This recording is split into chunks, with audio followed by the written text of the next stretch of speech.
Hello everyone. This is Kirusho here. I just got done literally recording the last part less than a minute ago. Now, the reason why that part is not uploaded yet, or by the time this one is out, it's already uploaded, is because my phone likes to do this dumb thing where whenever the videos are editing, that they kind of stop me from recording because my phone sees it as this app is drawing too much power, and so is this app, so it'll turn off one of those apps. And my recording app is actually something I downloaded from the Play Store on my phone. Now then, where we last left off, Deku and Bakugo actually had a friendly greeting. Yes. So these two are actually really happy and excited, so they would actually try and talk about what's been going on. But Aizawa would just tell them to shut up and actually just get ready. Now then. Oh, crap. Sorry about that. Spilled my coffee again. Well, I spilled water last time, but this is coffee now. Anyways, they would all go to get changed, and in the girls' locker room, people are actually surprised at how strong Momo and Jiro look because they actually got some muscle. But in the boys' locker room, people are actually surprised because Bakugo, he was cocky and cannon, so he never trained his physical body. In this one, he actually was training for the last year, but he was just hitting the gym normally. So he would actually have a lot of. He'd have more muscle than in canon, but everyone's looking at Deku. And Spider Man, Peter Parker kind of already had. He had that muscular build, but he didn't have any like definition. A spider bite gave him abs and a literal workout body. Anyways, people are looking at Deku, and he's actually got a bit more muscle definition and muscle built on because he can actually train now with the weights. Now, people are looking at him, and Deku's kind of confused.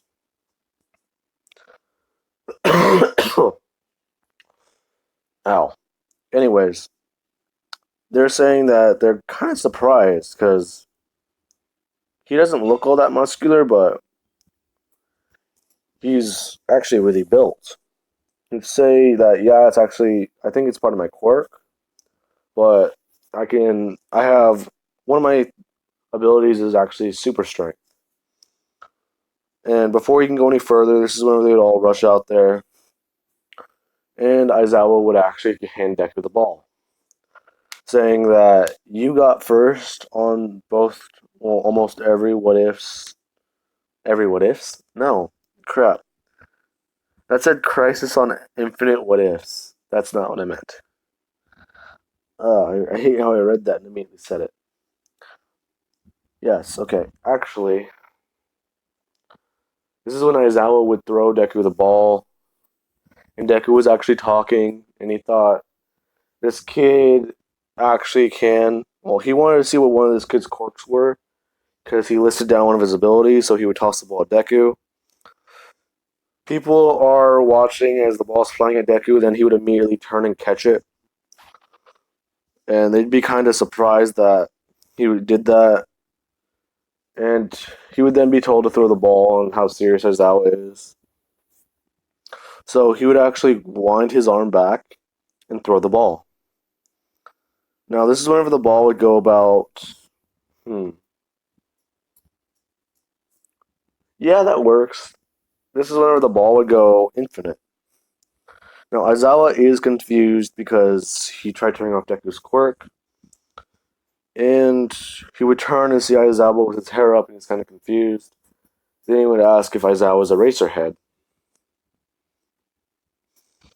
Then Aizawa would ask why he can't turn off Deku's quirk, and Deku would explain to Aizawa that his quirk is actually part of his blood, so it counts as a mutation.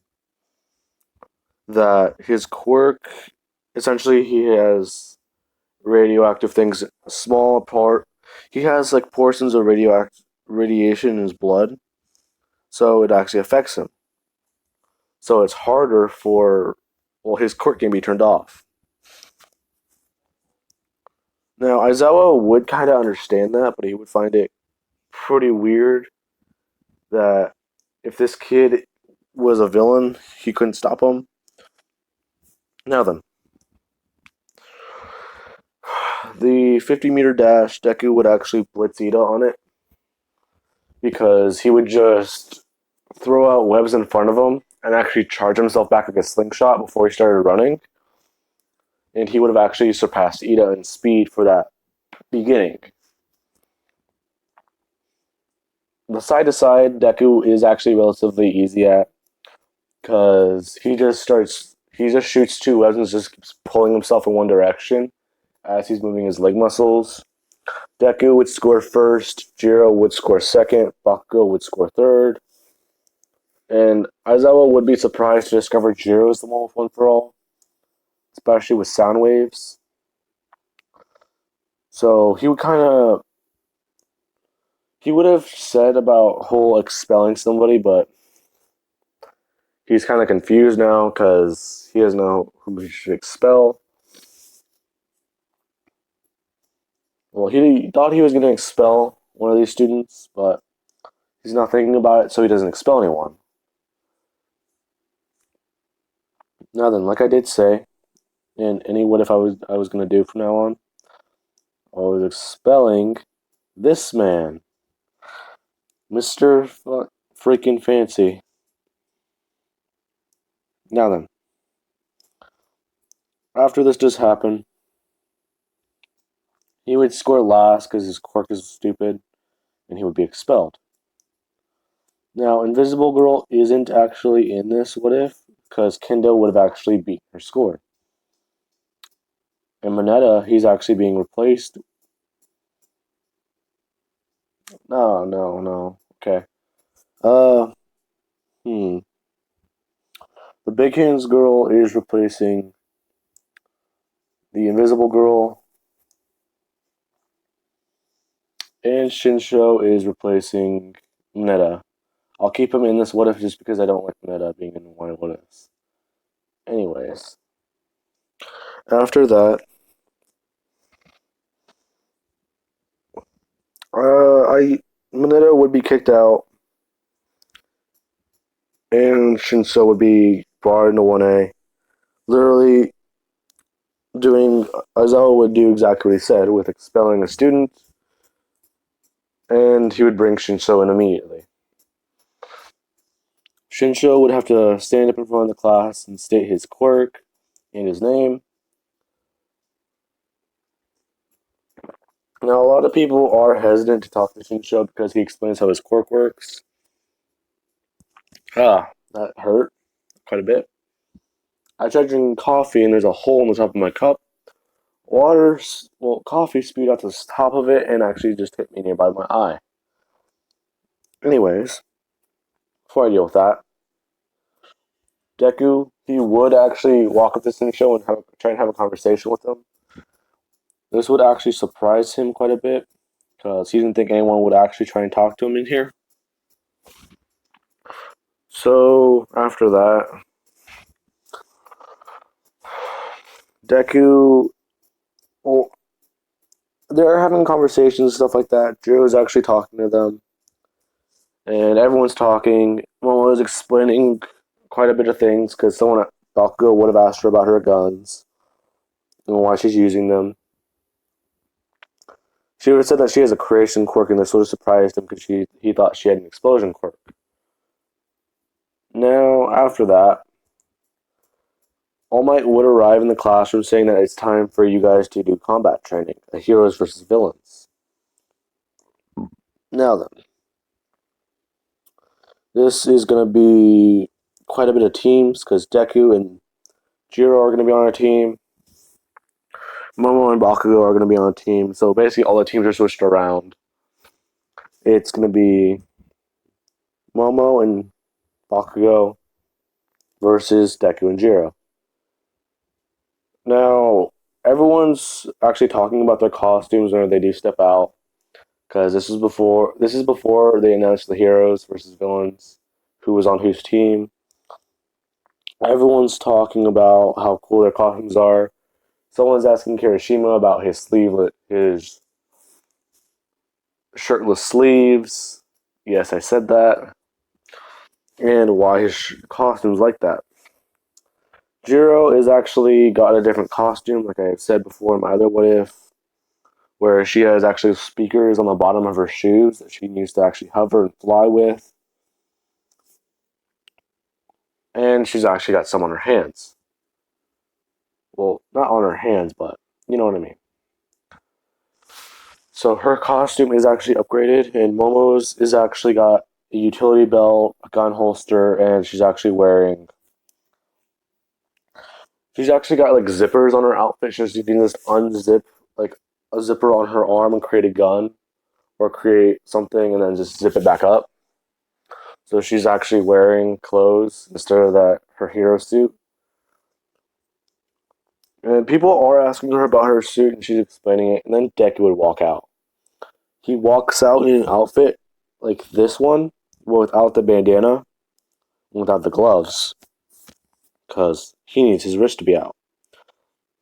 Along without the jacket. Well, I would say without the jacket, but with like a shorter jacket like this one.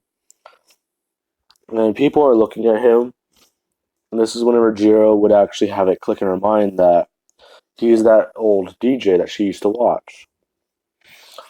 She would then come running up to Deku with One for All, and this would actually surprise a lot of people that she has two quirks.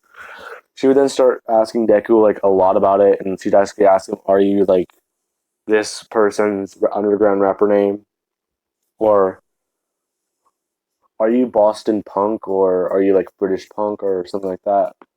Wherever Spider Punk takes place, because that I keep looking online. The origin of Spider Punk I found on YouTube. What the heck? It has Spider Ham, a Power Ranger Spider Man, and weird Gundam crap.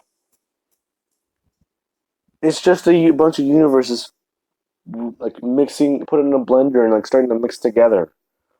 It's super weird. Anyway, how to get that out of my system? I've watched that yesterday, trying to prepare for this What If, and it confused me so much.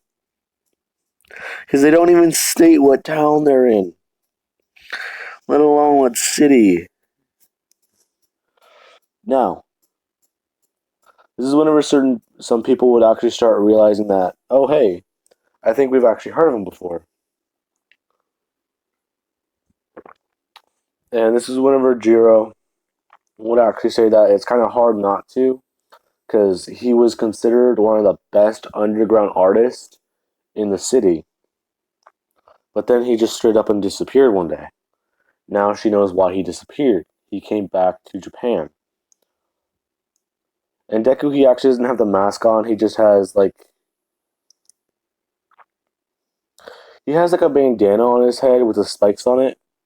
So it's like covering his head, and he can actually pull it back down into the mask. So yeah. After that, people are actually asking Deku about his hero costume. He just about the jacket. He would state that it was given to him from an old friend, so he always has to have it on. He always has it on because it was important to him. Now then, Bakugo and Momo are talking about the bomb, the situation. Momo would say that not to underestimate Midoriya because he's actually quite. Not only can he lift over 15 tons overall, Bakugo would catch us and immediately just shout 15 tons.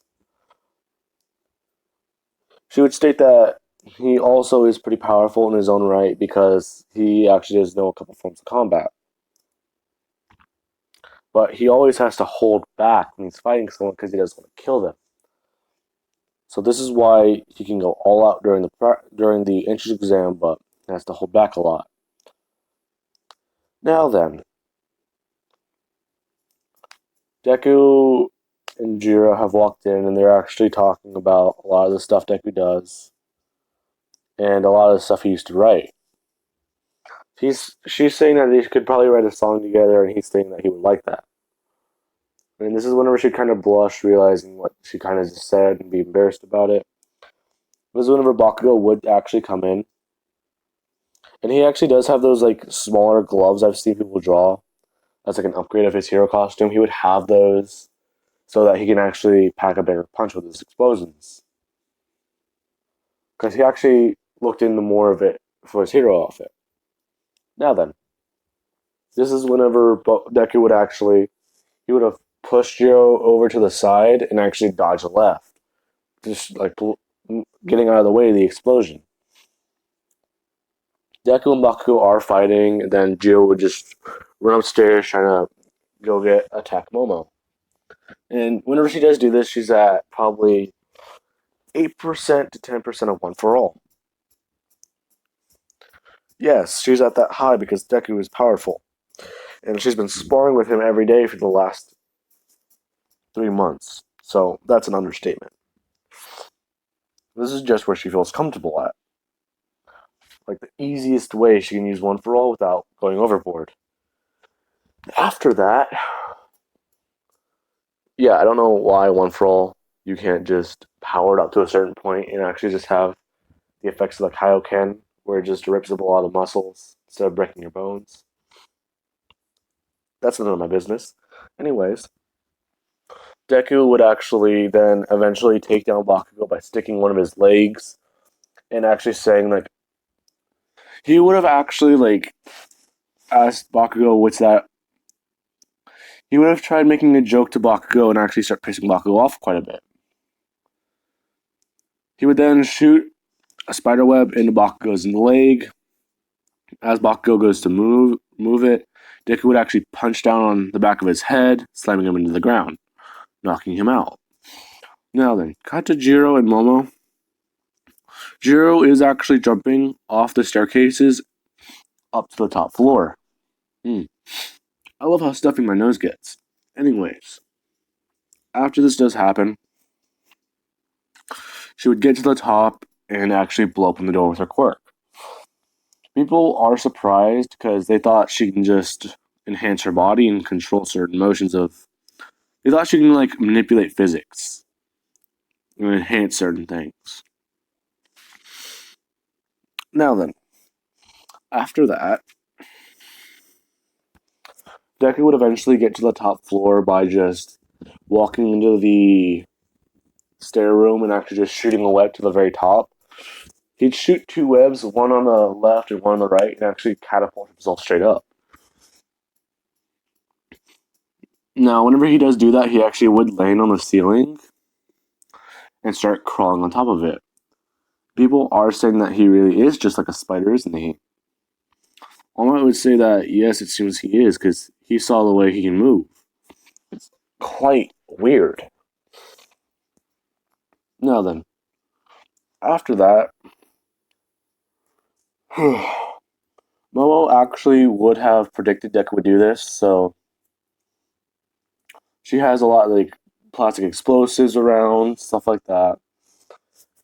And she actually would have created rubber bullets. Now, she's actually firing these at Jiro, and she's actually like created crap. You know those traps where like if you walk into a string it'll explode?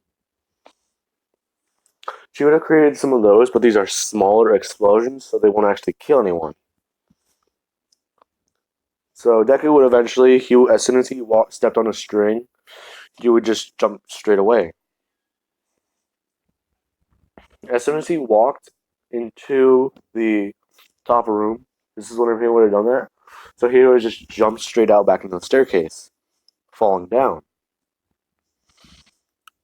And Jiro and Momo are still fighting.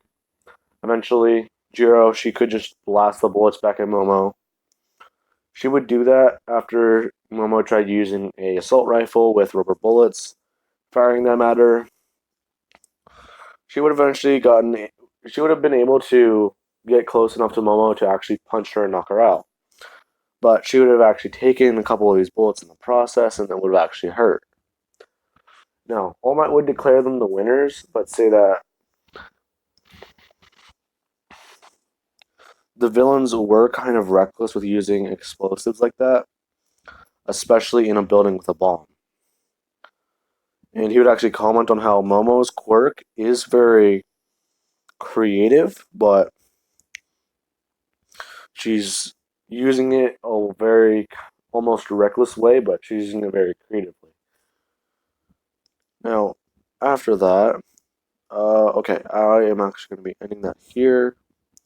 One thing I did want to ask people was I didn't want to ask it in the last part because I wasn't that far ahead in this what if, but I had an idea for a what if where I gave Deku a lot of very strong quirks and made him pretty overpowered. I would like to know in the comments if you guys would actually like to see that. And if you guys do, please tell me because some of these quirks I actually thought about and some I have seen other YouTubers do. Samuel Zane did a one where he gave Deku string theory and he can control strings. I have a quirk that is similar to that, and I also have a quirk that is similar to solo leveling, but it's not solo leveling. I also gave Deku telekinesis.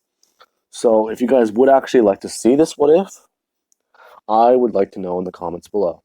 Alright, this is going to be Kirsho signing off, and I hope you guys had an amazing day.